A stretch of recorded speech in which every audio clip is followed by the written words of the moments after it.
ఏమండి, నేను ఈ రోజు మా అమ్మ వాళ్ళ ఇంటికి వెళ్తున్నాను. మీరు నాకు ఒక 5,000 ఇచ్చారంటే వచ్చేటప్పుడు చీర కొనుక్కొచ్చుకుంటాను. ఉన్నట్లతోనే సర్దుకో, మళ్ళా కొత్తది ఎందుకు? అసలే ఈ రోజు హోలీ పండుగ, ఊరు మొత్తం రంగులు పూసుకుంటా ఉంటారు, బట్టలన్నీ నాశనం అయిపోతాయి. వెళ్ళడం అవసరమా? అయితే ఇప్పుడు ఇస్తారా ఇవ్వరా? ఛీ, నీకు చెప్పినా నువ్వు వినవు. సరే, ఒక పని చేద్దాం, మనందరం ఒక ఛాలెంజ్ పెట్టుకుందాం. ఛాలెంజ్ ఏంటంటే, ఈ రోజు నువ్వు నాకు రంగు కనిపిస్తే నువ్వు అడిగినట్లుగా 5,000 ఇస్తా షాపింగ్ కి. రెడీ. ఇంకొక్కరికే కాదు, ఇంట్లో వాళ్ళందరికీ పూస్తాను. 5,000 ఇవ్వడానికి మీరు రెడీగా ఉండండి. రెడీ. రే పిల్లకాయలు, అత్త మనందరికి రంగులు పూస్తుందంట, ఒక్కరు కూడా కనిపించకుండా దాంకోండ్రా.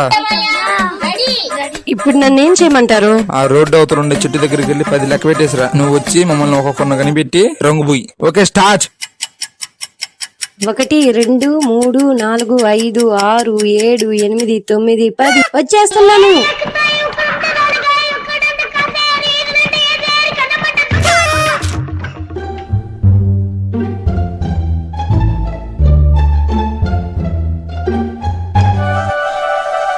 ఏది, ఇంట్లో ఎవరు లేరే?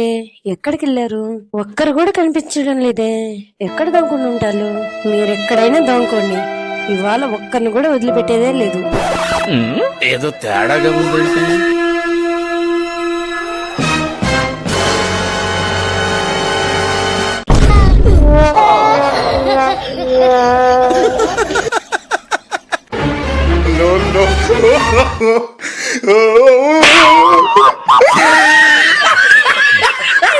ఒకడైపోయాడు. నెక్స్ట్.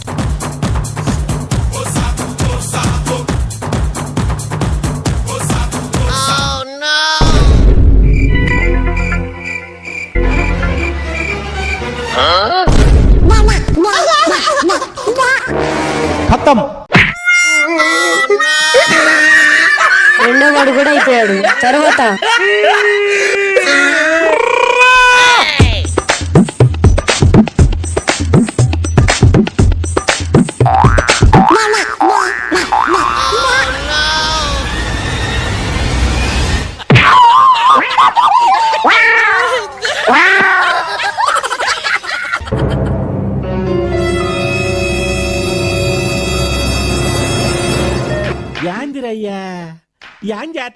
ఏంటిమే, అందరు నన్ను చూసి దాంకుంటే నువ్వు ఒక్కదాని ఏడేం చేస్తావు? దానికి ప్లేస్ దొరికింది, నాకు దొరకలేదు.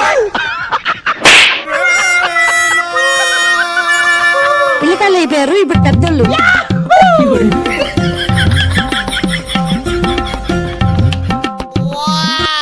ఇంట్లో వాళ్ళందరూ అయిపోయారు, మిగిలింది నేను ఒక్కడే. వస్తున్నా బావా.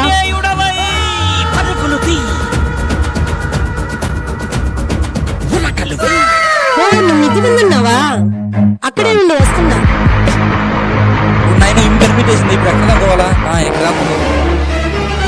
ఇక్కడ దాగుంటే నేను కనిపెట్టలేనా? చెప్తాను నీ పని.